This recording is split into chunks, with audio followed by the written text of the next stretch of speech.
नमस्कार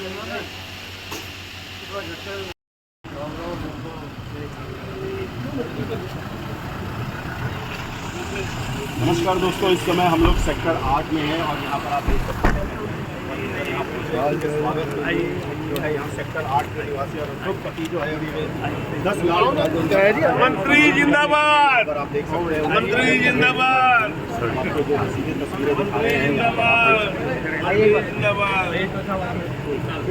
मंत्री जिंदाबाद। सर एक सेकंड सर साइड से। भारतीय जनता पार्टी जनता पार्टी के जो है जिंदाबाद के नारे लग रहे हैं। यहाँ पर महिलाएं, पुरुष, उद्योगपति सभी लोग यहाँ पर। ये पूरे देश का संकल्प है, क्योंकि मोदी जी ने 10 सालों में देश की गरिमा को, देशवासियों की प्रतिष्ठा को पूरी दुनिया में जो बढ़ाया है, आज पूरा देश उनका दीवाना है। देश के दिल में मोदी बसता है और मोदी के दिल में देश बसता है, इसलिए पूरा देश। जनता ये कह रही है कि ये किशन पाल मोदी का चुनाव नहीं है, हमारा चुनाव है। कैसे देखते हैं इसको? पहली बार हम देख रहे हैं, मैंने कॉलेज से लेके आज तक 43 साल से चुनाव लड़ रहा हूँ, लेकिन पहली बार मैदान खाली है, कोई लड़ने को तैयार नहीं है। पहले टिकटों के लिए झगड़ते थे, अब टिकटें छोड़ने के लिए झगड़ रहे हैं। ये अंतर है इस बार पहली बार, क्योंकि देश ने, पूरी दुनिया ने मान लिया है। अभी से पूरी दुनिया के निमंत्रण मोदी जी पर 2024 सितंबर, अक्टूबर, नवंबर के आने लगे हैं। यानी देश ने तो माना है, दुनिया के देशों ने भी मान लिया है कि तीसरी बार भी भारत के प्रधानमंत्री नरेंद्र मोदी होंगे। फूलों की वर्षा की जा रही है और जीत आप देख सकते हैं अमर बंसल जी और उनकी पूरी टीम, कैलाश शर्मा जी भी मौके पर मौजूद है।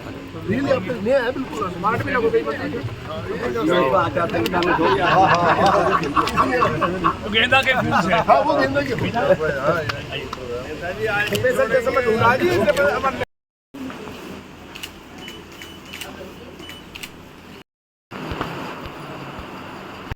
मेरा नूर टपकता है।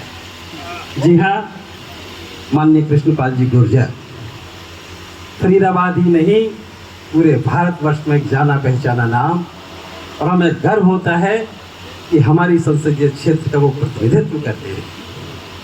गोपालदास नीरज की 2 पंक्तियां कि फूल डाल का पीछे पहले उपवन का श्रृंगार है। जी हाँ, ये जो डाली है फूल की, बेशक फरीदाबाद की है। इस डाली के ऊपर ये फूल उगा है माननीय कृष्णपाल गुर्जर जैसा, जो आज पूरे भारतवर्ष के उपवन का श्रृंगार बना हुआ है। साथियों, बहुत कुछ सुनने में आता है, परंतु अभी इन्होंने कहा, जैसा कि मैं देख रहा था, कि पहले तो ये होता टिकट की मारामारी होती थी, अब तो टिकट लेने वाले भी विरोधी कोई सामने नहीं आ रहे। किस स्थिति में भारतीय राजनीति पहुंच गई, और इसका श्रेय जाता है हमारे परम सम्माननीय, परम यशस्वी प्रधानमंत्री माननीय श्रीमान नरेंद्र मोदी जी को। हमारे बीच में पधारे हमारे बड़े भाई श्रीमान कृष्णपाल जी गुर्जर, केंद्रीय राज्य मंत्री, आज हमारे निवास स्थान पर पहुंचे। आपका दिल की गहराइयों से हार्दिक स्वागत व अभिनंदन। मैं पूरे सदन से निवेदन करता हूं, एक बार जोरदार तालियां बजाकर भाई साहब का स्वागत और अभिनंदन करें।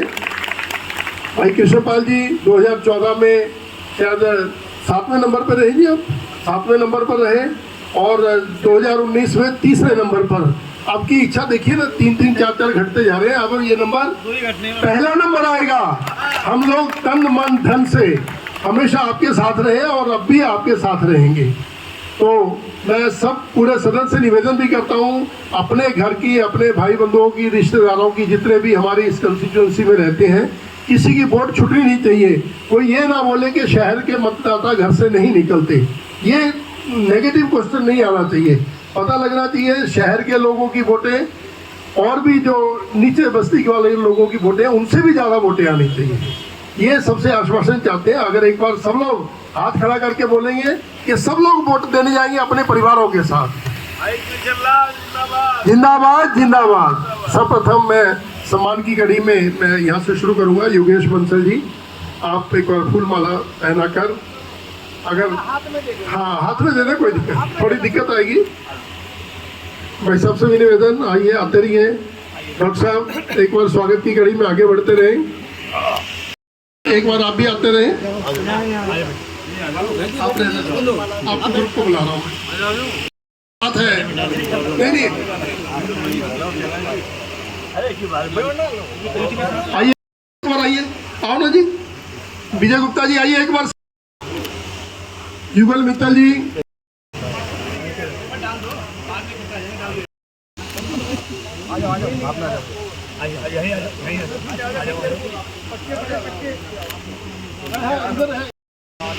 परवीन जी का है, परवीन भाई साहब। हाँ एक बार बनवाएंगे, वही पीछे कोई रह ना जाए। विभोर जी, अमर बंसल जी, हमारी पार्टी के जिला के उपाध्यक्ष भाई वजीर सिंह डागर जी, और आज के इस कार्यक्रम में आए हुए सभी आदरणीय भाइयों और बहनों, मैं क्योंकि आपके यहाँ पहला कार्यक्रम तो समय पे होता है, फिर आगे जितने कार्यक्रम होते हैं वो लेट होते चले जाते हैं, क्योंकि अब 9 बजे से लेके शाम को 10 बजे तक लगातार कार्यक्रम है। तो मैं कोई लंबी चौड़ी बात नहीं, आप सब लोग बुद्धिजीवी लोग हैं, पढ़े लिखे हैं, सारे हालातों से वाकिफ हैं कि 2014 से पहले देश की क्या स्थिति थी, दुनिया भारत को किन नजरों से देखती थी और आज भारत को किस नजरों से देखती है। और सबसे बड़ी बात यह है, जो हमारी बिरादरी के लोग थे, यानी कि राजनीतिक क्षेत्र में काम करने वाले लोग, 2014 से पहले ऐसा समय आया कि लोगों का नफरत नहीं, हमारी बिरादरी से लोगों को घृणा हो, और हो भी क्यों नहीं। जब रक्षक ही भक्षक बन जाए, जब बाड़ी खेत को खाने लगे, तो फिर उनसे प्यार थोड़ी, घृणा होगी। यानी कि क्रेडिबिलिटी नाम की चीज नहीं थी। आज मैं इस बात के लिए आदरणीय मोदी जी को धन्यवाद देना चाहूँगा कि हम राजनीतिक क्षेत्र में ईमानदारी से काम करने वाले कार्यकर्ताओं की क्रेडिबिलिटी फिर से जनता के बीच उन्होंने स्थापित की, जो खत्म हो गई।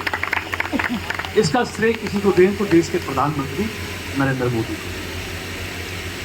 दूसरी बात, मैं नहीं जाऊँगा, पढ़े लिखे लोग हैं, मैं आज कहूँ देश किस किस क्षेत्र में आगे बढ़ा है। किसी भी क्षेत्र देख लो, उसमें गति के साथ विकास हुआ है। रोड, रेलवे लो, एजुकेशन लो, किसी भी क्षेत्र को ले लीजिए आप, एग्रीकल्चर में किसी को भी। और ये मेरे कहने से नहीं, ये तो रिकॉर्ड की बात है। जो लोग कहते हैं कि आज महंगाई है, 2014 से पहले डबल डिजिट में महंगाई होती थी, आज तो सिंगल डिजिट। 10 साल कांग्रेस से मैं भारत 12वें नंबर से 11वें नंबर पर आया, जब देश की भागदौड़ एक बहुत ही बड़े अर्थशास्त्री के हाथों में थी। और इन 10 सालों में देश 11वें नंबर से 5वें नंबर पर आया है। कि 10 सालों में 1 नंबर की छलांग लगाई, आज 6 नंबर की छलांग लगाई। और ये हमारा दोष नहीं है, ये उनके कर्मों का फल है जो आज देख रहे हैं, विकल्प भी नहीं दे पा रहे। मित्रों, आप तो समझदार हैं और देश का मतदाता बहुत चाहता है। वो जानता है कि देश को एक स्टेबल सरकार चाहिए, एक मजबूत सरकार, एक मजबूत प्रधानमंत्री। और देश ने तो 10 साल इस देश में मजबूर प्रधानमंत्री। क्या हालत हो गई थी देश की। जब सुबह अखबार पढ़ते थे तो खबर मिलती थी कि इतना लाख करोड़ के घोटाले में ये मंत्री जेल में। वो समय हर भारतवासी अब नहीं दोहराना चाहता, क्योंकि ये लोग अगर गलती से आ गए, जिसकी संभावना दूर दूर तक नहीं है, तो क्या करेंगे? पहले मंत्रालयों के लिए झगड़ेंगे, फिर हड़पेंगे, फिर घोटाले करेंगे, फिर जेल जाएंगे, फिर बेल पे आएंगे। यानी कि भारत उसी दौर में पहुंच जाएगा जहाँ 10 साल, क्योंकि इनके पास देश के लिए कोई विजन नहीं है। इसलिए मित्रों, मैं सिर्फ इतना कहते हुए, देश को आर्थिक तौर पे मजबूत नहीं किया मोदी जी ने, देश की सांस्कृतिक विरासत को भी मजबूत किया, जो अभी वीरेंद्र बंसल। अगर यूट्यूब निकालेंगे तो 2014-19 के बीच में लोकसभा की कार्रवाई देखेंगे तो फारूक अब्दुल्ला और महबूबा मुफ्ती के बयान आपको मिलेंगे। मैं तो सामने बैठ कर क्या बोलते थे कि छूना नहीं बारूद के ढेर, लेकिन जिस दिन मालूम नहीं था इस बार एरे गहरे से नहीं नरेंद्र मोदी से पाला पड़ा, और जिस दिन हटाया तो बारूद फटने के बाद छोड़ो तिनका तक नहीं हिला।